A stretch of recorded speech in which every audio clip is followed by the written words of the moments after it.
25 years ago this month, the newly elected Ontario government, led by Premier Mike Harris, found itself embroiled in a full-blown crisis.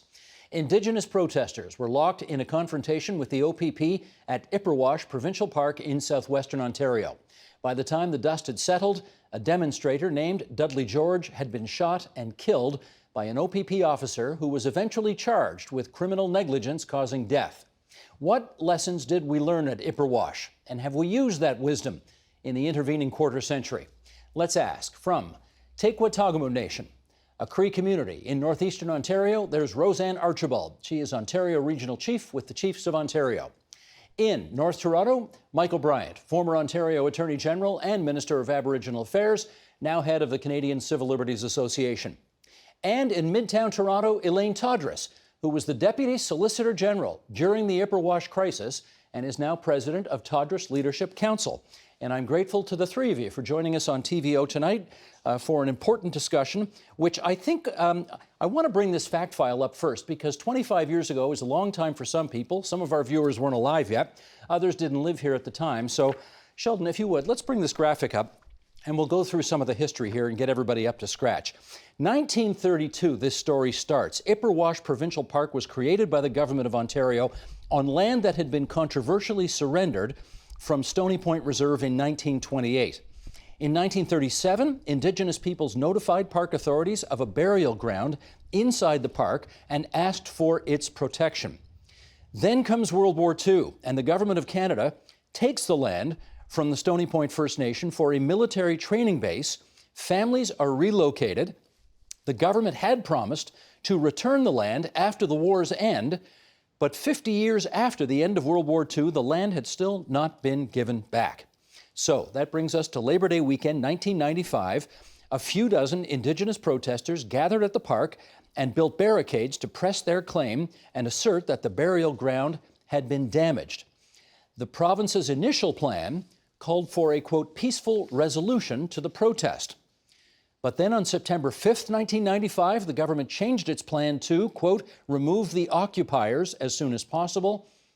And on September 6th, 1995, one of those protest leaders, Dudley George, as we indicated, shot by the OPP, and he dies in hospital the next day.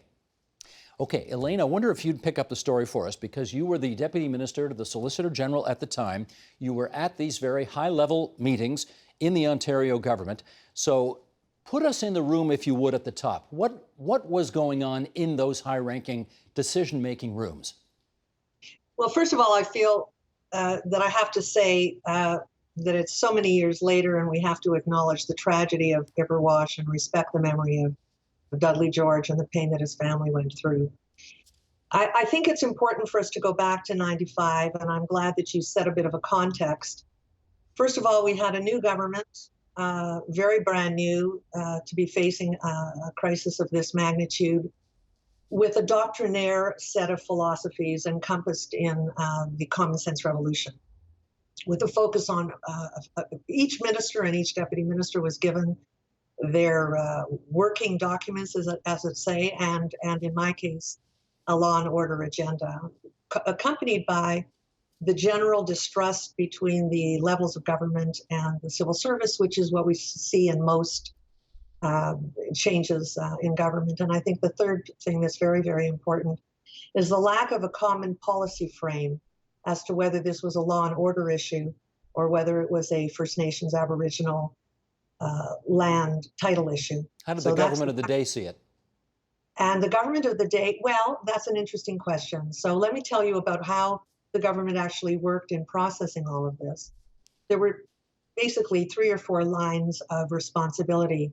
Each of the line ministers would have had their responsibilities. So the Minister of Natural Resources and his deputy would have been worrying about the park and would have been worrying about the safety in the park. The Attorney General's office would have been working on things that had to do with either legal or legal matters that came to their attention. ONAS, which was then called the Ontario Native Affairs Secretariat, was responsible for chairing an extremely important committee called the Interministerial Committee, which was often referred to before that as the Blockade Committee. and the Solicitor General. So there were a variety of mechanisms that were put in place to deal with all of this. The staff at the IMC would have been dealing with day-to-day reporting and decisions about legal consequences. What's important to state in this file, I think, is that the Solicitor General and the Deputy Solicitor General always viewed themselves, and still do, as the minister responsible for setting policy for policing, including enforcement of the Police Services Act, with a very, very clear understanding that there's to be absolutely no interference in the day-to-day operations of the police, whether it was the OPP or the municipal police force.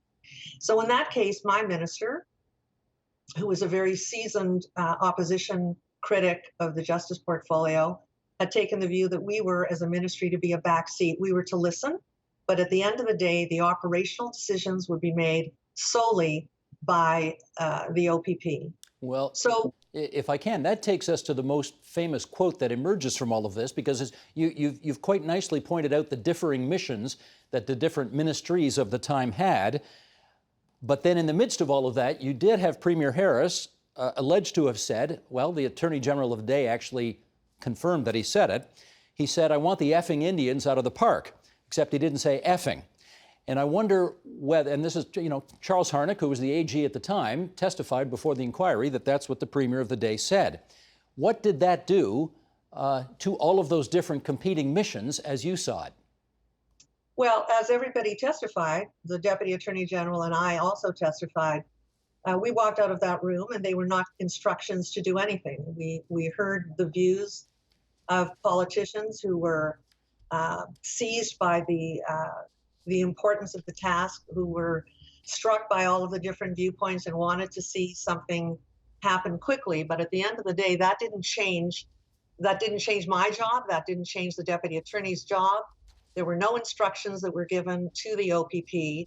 As a matter of fact, the day before the tragic event occurred, I was of the view that things were going, as was my minister, in a slow and deliberate pace, where there would be a peaceful resolution. And so when the shooting occurred, of course, I was both shocked and appalled. So I want to stress that from my vantage point and from where I was sitting, there was no political interference. There were missteps.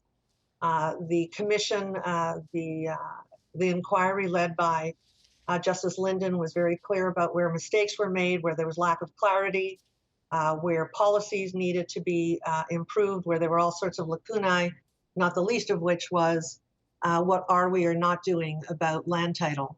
But there was no political interference. Okay, good to have that on the record again.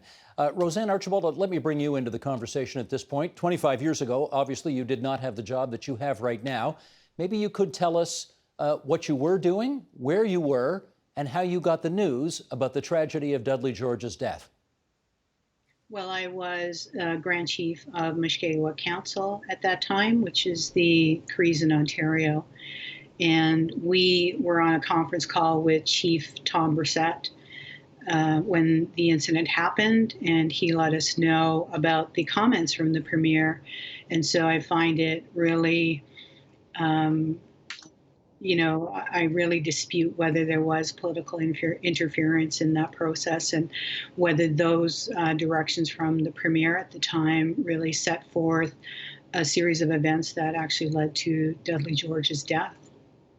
Well, that's interesting, because we just heard Elaine Todres say the Premier may have said whatever he said, but the people in the room, those decision makers, did not infer from that they had to do something at that moment in order to give effect to that. You're not sold. Is that what I'm hearing? Well, I think it's cause and effect, right?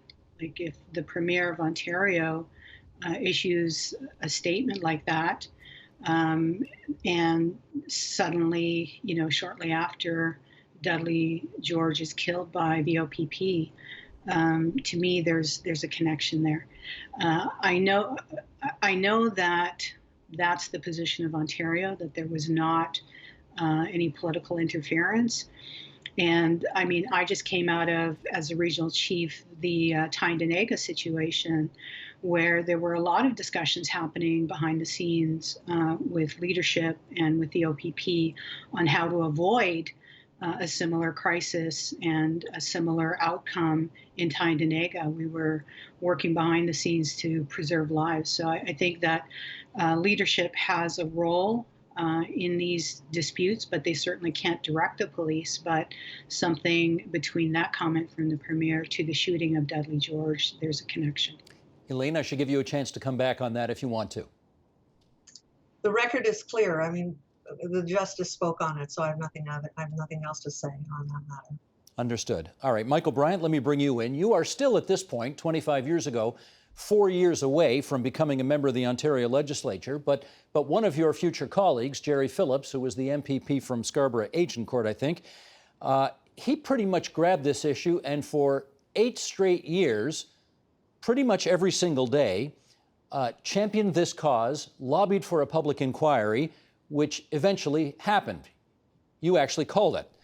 I'd like to know what kinds of things you thought a public inquiry could get to the bottom of that we needed to know. Well, firstly, the inquiry was going to get to the bottom of this business of political interference. I wouldn't characterize the Commissioner Linden's findings as suggesting that there was no political interference. That's not my reading at all of the Commission. My reading of the Commission is that, and to answer your question, this is one of the issues. My reading of the Commission was that the politicians tried to interfere, but did not succeed. There was no, and in fact, there's evidence that the officers, the OPP officers themselves, were mortified by some of the statements being made by the politicians. The important point, I guess, that comes out of the Commission is that politicians should not be in any way, shape, or form in the same room as those who are making decisions, operational decisions, and that they ought not to be interfering in any way, that they ought not to be saying to anybody, get the effing Indians out of the park, as the Premier was found to have said by the Commissioner. And so that was one thing. Secondly, what's the best way to resolve a blockade? And the other thing, I think most importantly, is what can we do to prevent some of the blockades from happening in the first place? Because that was the ultimately the issue that was not resolved during the Commission and took another 20 years to resolve, which was the land claim itself. But this was all about land that was stolen by the federal crown and never given back. And while the management of the blockade and of the confrontation itself is the focus of it, another aspect of the Commission to which they made recommendations was that you needed to achieve greater reconciliation to avoid the need for the blockade in the first place. And on that front, of course, in other parts of the province, we don't have all the players together. We don't have the federal government, provincial government, and the First Nation at the table necessarily in those hotspots across the province.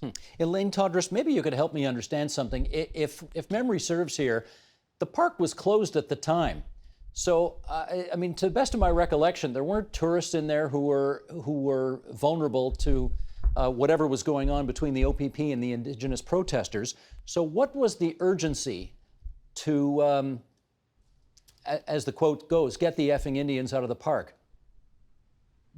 Well, I don't have all the files in front of me. I'm trying to remember. I wouldn't have been briefed on. You're asking me to recall whether I know what Sid Linden said.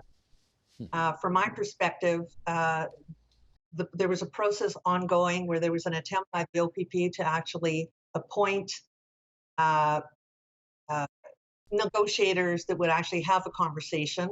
As far as the Ministry of Natural Resources was concerned, the park was closed. They had issues that they had to do with water and so on and so forth. But I don't know if they would have felt any particular urgency. There were a number of incidents that occurred on the 4th and the 5th. And there were operational decisions that were made on that basis. All right, let me follow up with this. I mean, you had to testify at the public inquiry that Mr. Justice Sidney Linden chaired. Do you believe that the inquiry effectively got to the best verifiable version of the truth of those events? Yes, I do. And I'm mindful of the fact that having been working in the Solicitor General, and I guess spending some time at Baycrest Center for Geriatric Care, where I think a little bit about memory, it is in fact very difficult for people to recall what happened yesterday, never mind, or at a scene of an accident, never mind what happened 10 years before. But I think he presented a very thorough case.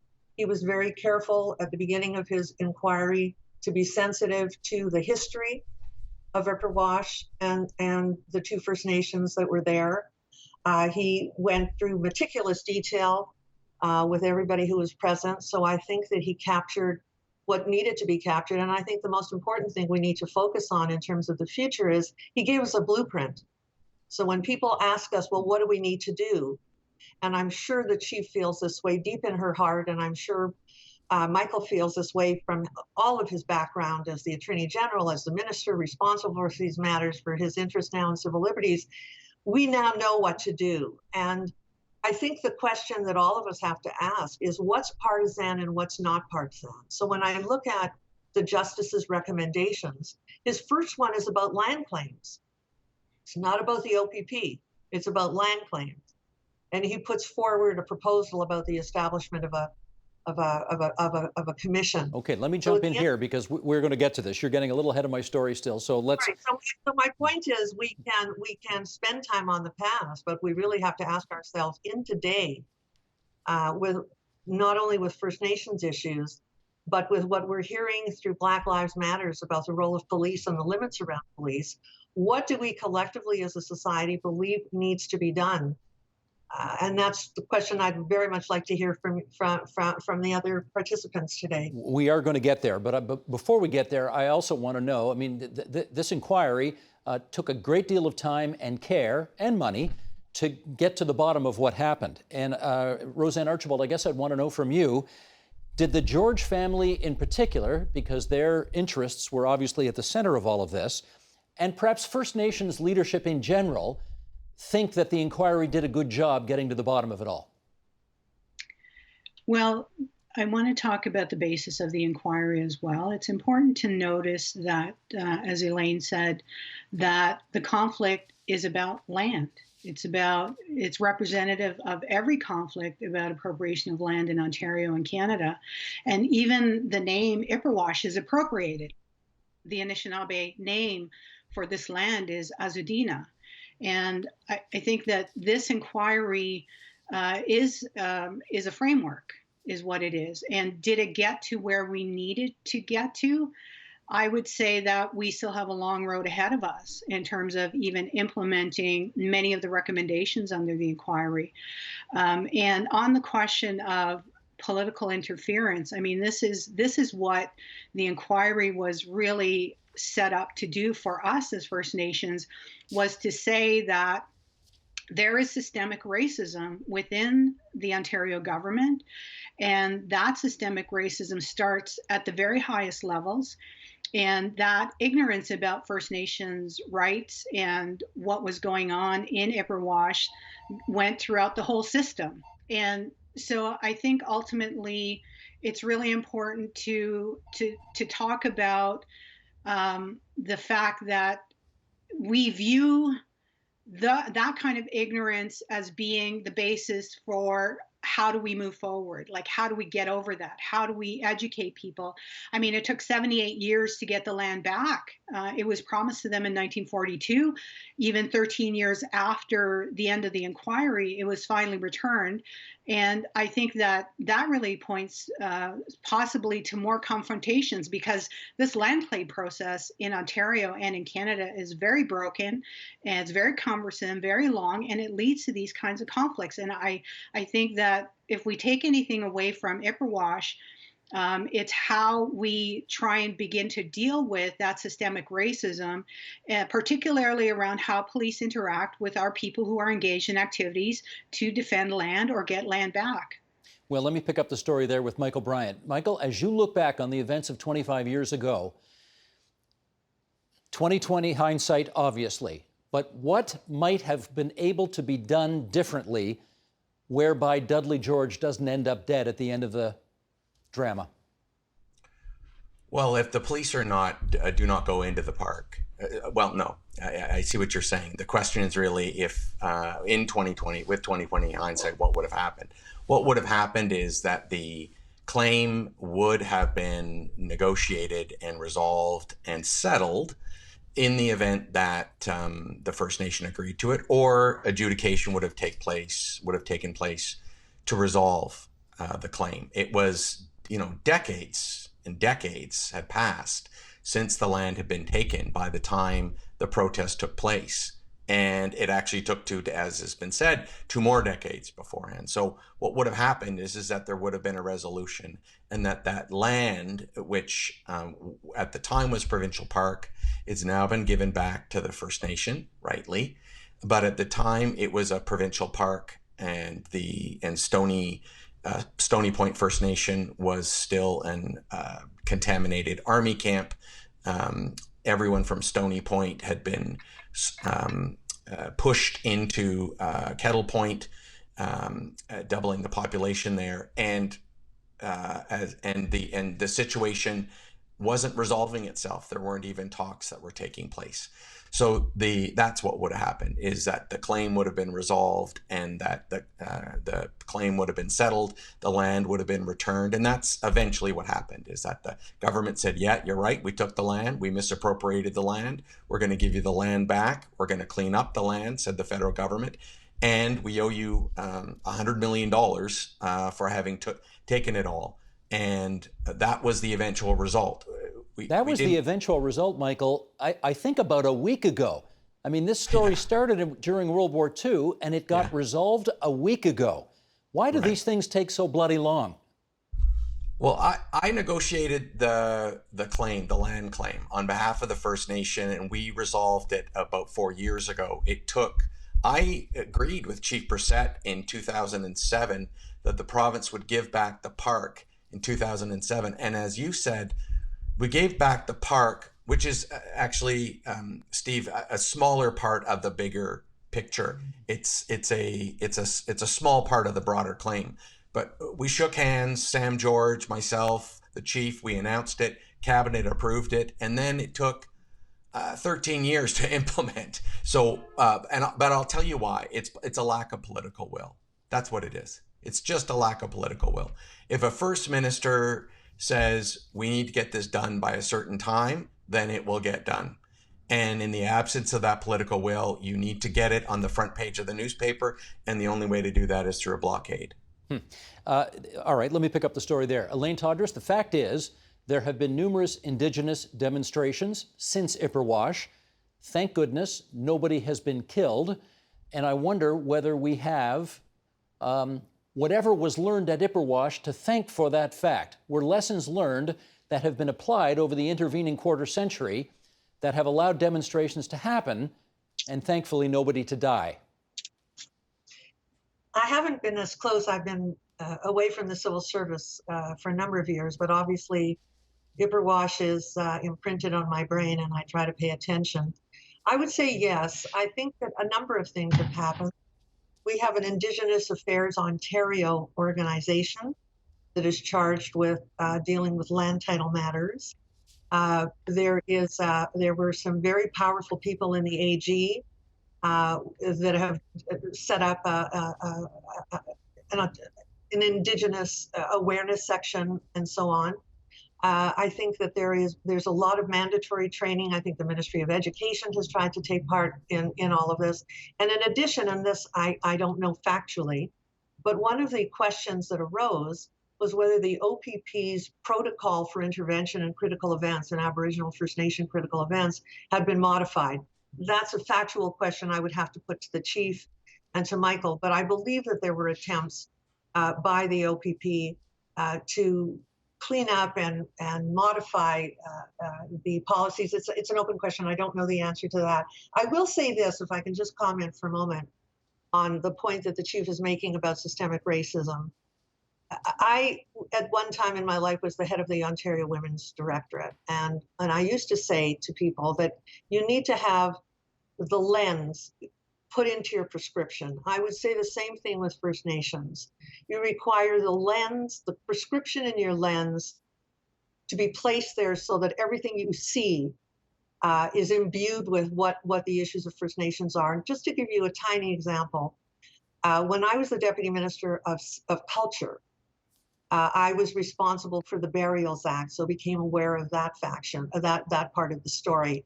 But I had no idea that until I had that position, that I had the Archives of Ontario reporting to me, and they had enormous pressure during land title negotiations because people came to them for demands. Now, why am I telling you this story?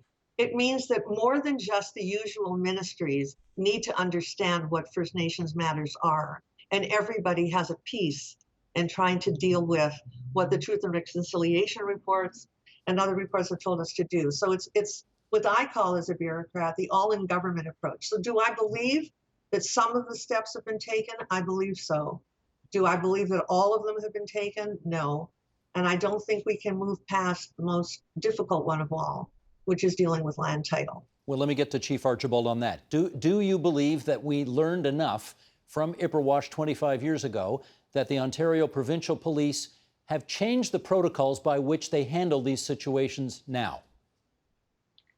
Well, I believe we have made progress, and I know that firsthand because when the Tyendinaga action started, one of the first things I did was I called the OPP commissioner and asked him where this framework was and whether it was going to be implemented in this case. And that framework really became a center focus for all of us involved in those discussions.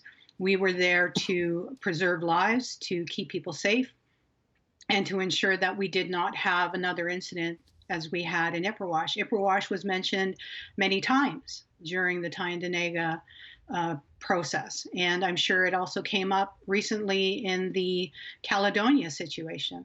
And so I really want to reiterate what's at the heart of this and go back to what Michael Bryant said about the lands issues. And really, First Nations wanting their land returned is at the heart of all these disputes. Every dispute you have in Canada is a land dispute. It's a treaty dispute. The treaties, and that's why the Treaty Commission recommendation in this report is important. People need to understand that their wealth, their well-being, their happiness, all of the things that are good in Ontario and Canada are the result of treaties. These treaties are not being honored, and that's an important piece. And it takes more than just political will. I agree with Michael that political will is important. But what's even more important is something that Elaine said, which is education. Letting people know and helping people to understand the true history, our true shared history in Ontario, and the true history of this country. And if we continue to ignore this fact and try and pretend that treaties were a bill of sale, then we're going to continue to go down these roads together. And so governments have an obligation to settle these issues in a timely manner, not just to settle them eventually, but to settle them now. So that we can have peace in Ontario and peace across Canada. And the other thing that's really connected into this issue is burial grounds. Many of these disputes have a burial ground connection to it. It becomes a space that it is like the last standing ground that we have, is to protect our ancestors. And a lot of that work around burial grounds remains unfinished here in Ontario, and more funding is required to make sure that that process goes ahead. So have things improved? Yes. Can they get better? Absolutely. Where are we on the road? I would say we're at 10% of the 100% that we got to go to. Well, let me risk incurring your wrath here, Chief Archibald, by asking you the flip side of this question, which is, again, let's put it on the record. No Indigenous protester has been killed, thankfully, since Ipperwash 25 years ago. Having said that, and we are seeing, we see this, whether it's the Wet'suwet'en in Western Canada, Tyendinaga you referenced, there's a situation in Caledonia right now that's been going on for the last 2 months, something I think called Mackenzie Meadows or something like that, a housing development where again, there is a dispute.